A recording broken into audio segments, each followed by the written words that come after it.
നമ്മൾ ഈ മലപ്പുറം സൈഡിലൊക്കെ പോയാണ്ടല്ലോ അവിടുത്തെ കല്യാണ ബിരിയാണിയുടെ കൂടെ കൊടുക്കുന്ന ഒരു സ്പെഷ്യൽ ആയിട്ടുള്ള ഒരു മുളകച്ചാറുണ്ട്. എരിവും പുളിയും മധുരവും എല്ലാം കൂടി ചേർന്നിട്ടുള്ള ഒരു കിടിലൻ രുചിയുള്ള ഒരു അച്ചാറാട്ടോ ഇത്. അപ്പോൾ അതാണ് ഇന്നത്തെ വീഡിയോയിലൂടെ ഷെയർ ചെയ്യുന്നത്. അപ്പോൾ എങ്ങനെയാണ് ചെയ്യുന്നതെന്ന് നമുക്കൊന്ന് കാണാം.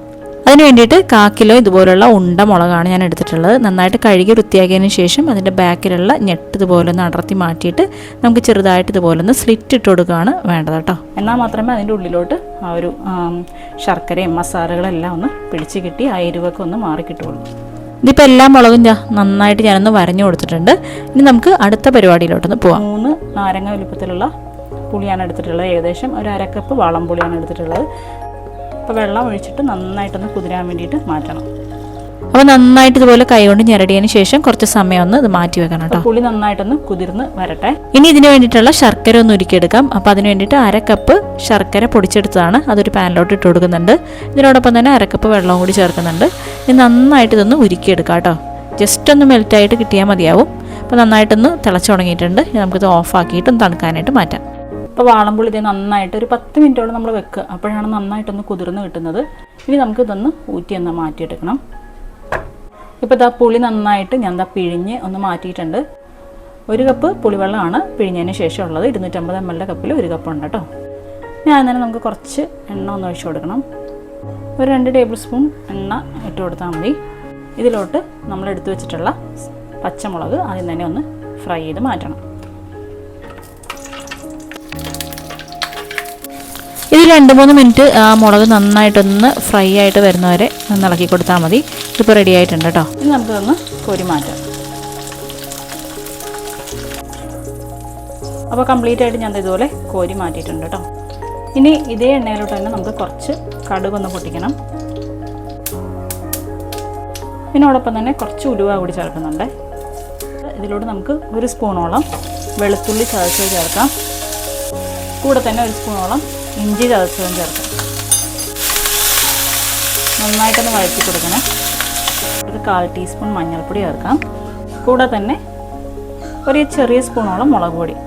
അപ്പോൾ ചെറിയ തീയിലിട്ടിട്ട് നന്നായിട്ടൊന്ന് മൂപ്പിച്ച് കൊടുക്കാം.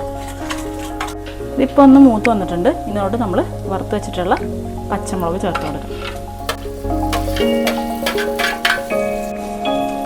നന്നായിട്ടൊന്ന് മിക്സ് ചെയ്ത് കൊടുക്കാം കേട്ടോ.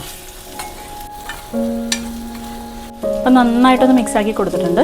കലക്കി വെച്ചിട്ടുള്ള 1 കപ്പോളം പുളിവെള്ളം ഇതിലോട്ട് ഒഴിച്ച് കൊടുക്കാം. അപ്പോൾ എല്ലാം കൂടി നന്നായിട്ടൊന്ന് മിക്സ് ചെയ്ത് ഒന്ന് യോജിപ്പിച്ചെടുക്കാം കേട്ടോ. ഈ സമയത്ത് ആവശ്യത്തിനുള്ള ഉപ്പ് കൂടി ചേർക്കുന്നുണ്ട്. നന്നായിട്ടൊന്ന് മിക്സ് ചെയ്യാം.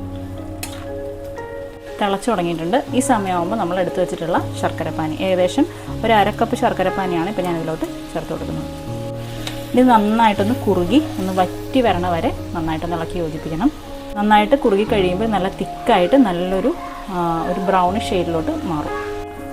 ഇതിപ്പോൾ കണ്ടോ, നമ്മൾ നേരത്തേനേക്കാളും കുറച്ചുകൂടി ഒന്ന് തിക്കായിട്ട് തുടങ്ങിയിട്ടുണ്ട്. പച്ചമുളകൊക്കെ ഒന്ന് വെന്ത് തുടങ്ങുന്നേ ഉള്ളൂ. ഇതാ ഗ്രേവി കുറച്ചുകൂടി ഒന്ന് തിക്കായി തുടങ്ങി. ഇതുപോലെ ആയ പോരാ, കുറച്ചുകൂടി ഒന്ന് നന്നായിട്ടൊന്ന് കുറുകി വരണം. ഇതിപ്പോൾ കണ്ടോ കുറച്ചുകൂടി ഒന്ന് നല്ല ടൈറ്റായിട്ട് തുടങ്ങിയിട്ടുണ്ട്. കണ്ടോ ആ സിറപ്പ് നന്നായിട്ടൊന്ന് ടൈറ്റായിട്ട് തുടങ്ങിയിട്ടുണ്ട്. അത് മാത്രമല്ല ഈ പച്ചമുളക് നല്ല സോഫ്റ്റായിട്ട് തുടങ്ങും. ഈ ഒരു സമയമാകുമ്പോഴത്തേക്കും കുറച്ച് നമുക്ക് കായപ്പൊടി ഇട്ട് കൊടുക്കാം.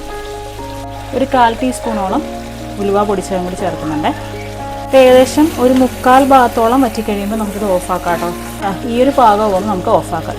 കാരണം ഇതിരിക്കുമ്പോൾ കുറച്ചുകൂടി ഒന്ന് ടൈറ്റാവും. കണ്ടോ ഈ പാത്രത്തിൻ്റെ അടിവശം നമുക്കിങ്ങനെ കാണാൻ പറ്റുന്ന ഒരു പാകമാകുമ്പോൾ ഓഫാക്കാം. കണ്ടോ ഇപ്പോൾ കറക്റ്റ് ആയിട്ടുണ്ട്. ഇത് തണുത്ത് കഴിയുമ്പോൾ കുറച്ചുകൂടി ഒന്ന് സെറ്റായിട്ട് വരും. അച്ചാർ അതാ ഇവിടെ റെഡി ആയിട്ടുണ്ട്. കണ്ടോ. അപ്പോൾ നന്നായിട്ടൊന്ന് തണുക്കുന്നവരെ വെയിറ്റ് ചെയ്യാം. ഇതിപ്പോൾ നന്നായിട്ട് തണുത്തിട്ടുണ്ട് കേട്ടോ. അപ്പോൾ നിങ്ങൾ തന്നെ നോക്കി നമ്മൾ നേരത്തെ ഇരുന്ന പോലെയാണോ ഇരിക്കുന്നത്, കുറച്ചുകൂടി നല്ല ടൈറ്റായിട്ട് ഒരു അച്ചാറിൻ്റെ ടെക്സ്ചറിലോട്ട് ഇതിപ്പോൾ വന്നിട്ടുണ്ട്. കണ്ടോ. അപ്പോൾ നിങ്ങൾക്ക് ഫ്രിഡ്ജിൽ വേണമെങ്കിൽ സ്റ്റോർ ചെയ്യാം, പുറത്ത് വേണമെങ്കിൽ സ്റ്റോർ ചെയ്യാം. ഫ്രിഡ്ജിൽ സ്റ്റോർ ചെയ്ത് കഴിഞ്ഞാൽ ഒരുപാട് ദിവസം നമുക്കിത് ഉപയോഗിക്കാനായിട്ട് പറ്റും. അപ്പോൾ മുളകച്ചാർ റെഡി ആയിട്ടുണ്ട്. ഇത് പേരിന് മാത്രമേ മുളകച്ചാർ എന്നുള്ളൊരു പേരുള്ളൂ കേട്ടോ. എരിവും പുളിയും മധുരവും എല്ലാം തുല്യമായിട്ട് നിൽക്കുന്ന നല്ല ടേസ്റ്റുള്ളൊരു അച്ചാറാണ്. എല്ലാവരും ഒന്ന് ട്രൈ ചെയ്ത് നോക്കുക. നിങ്ങളുടെ അഭിപ്രായങ്ങൾ അറിയിക്കുക. അടുത്തൊരു വീഡിയോ ആയിട്ട് നമുക്ക് വീണ്ടും കാണാം. അതുവരെ എല്ലാവർക്കും ബൈ.